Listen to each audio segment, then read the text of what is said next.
Hello everyone, and welcome to MyniQ podcast. I'm your host, and I'll be sharing short English stories and conversations with you every day. Today's episode is Love on Henrik's birthday. And the text level is 3. Learn how to talk about things that happen to something or someone else, join ideas together, and talk about things that might happen. Stick around till the end for 5 quick questions to test your understanding. Alright then, let's get listening. Love on Henrik's birthday. As I walked into the small cafe, the aroma of freshly brewed coffee and sweet pastries enveloped me, transporting me to a time when love was in the air. It was Henrik Ibsen's birthday, and the atmosphere was alive with excitement. I had always been fascinated by the Norwegian playwright's works, and as I sipped my latte, I couldn't help but think of his famous play. Hedda Gabler, the way he weaved complex characters and themes together was nothing short of genius, and now, on this special day, I found myself face to face with a man who embodied the very essence of Ibsen's character: strong-willed, intelligent, and passionate. As our eyes met, I felt a spark ignite within me. His piercing gaze seemed to see right through to my soul, and I knew in that moment I was doomed. The flutter in my chest grew more insistent as we exchanged pleasantries, the air thick with anticipation. Little did I know, this chance encounter would set off a chain reaction of events, leading me down a path of self-discovery, love, and ultimately happiness. Now, let's move on to the conversation between Billy, Meg, Callie, and their teacher, Louis, after reading the novel. Okay, but did you guys catch that part where she met the guy at the cafe? It felt like something straight out of a movie. Oh, absolutely. It was like destiny had a hand in their meeting, especially on Henrik Ibsen's birthday of all days. It makes you wonder about fate, doesn't it? Destiny? I think it was just a coincidence, but meeting someone in a cafe, that's statistically probable. There are equations for that sort of thing, you know? Why, your statistical approach is admirable, Billy. Remember that literature often explores themes beyond the realm of pure logic. The author might be using this encounter to symbolize something deeper about the protagonist's journey. Mr. Lou's right. It's like that quote, "We meet no ordinary people in our lives." Maybe this encounter is meant to be a turning point for her.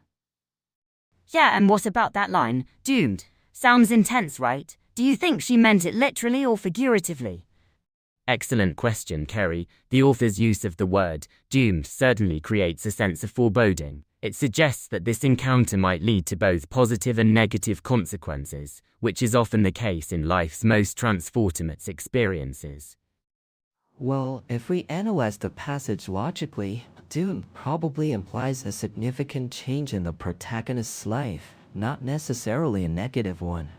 Maybe doomed to fall in love, to discover new things about herself. It sounds scary and exciting all at the same time.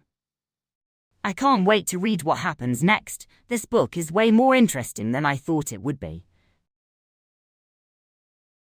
Now, let's test your understanding of the novel and the dialogue with 5 questions. Question 1. Where did the protagonist meet the man? A. At a library. B. At a theater. C. At a museum. D. At a cafe. E. At a bookstore. The answer is D. At a cafe. Question 2. Whose birthday was it? A. William Shakespeare. B. Jane Austen. C. Charles Dickens. D. Henrik Ibsen. E. Leo Tolstoy. The answer is D. Henrik Ibsen. Question 3. Why does the protagonist compare the man to Henrik Ibsen's characters? A. He physically resembled Ibsen. B. He was reading Ibsen's play. C. He embodied the qualities of Ibsen's characters. D. He was a distant relative of Ibsen. E. He was a famous actor known for playing Ibsen's characters. The answer is C. He embodied the qualities of Ibsen's characters. Question 4. What word does the protagonist use to describe her feelings after meeting the man? I. Amused. B.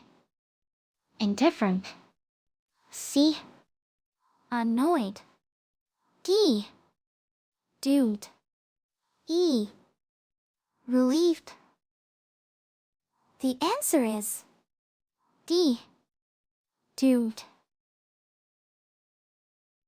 Question 5.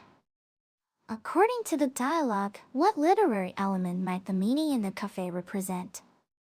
I. Flashback. B. Foreshadowing. C. Symbolism. D. Irony. E. Hyperbole. The answer is C. Symbolism. That's it for today's quiz. How many did you answer correctly?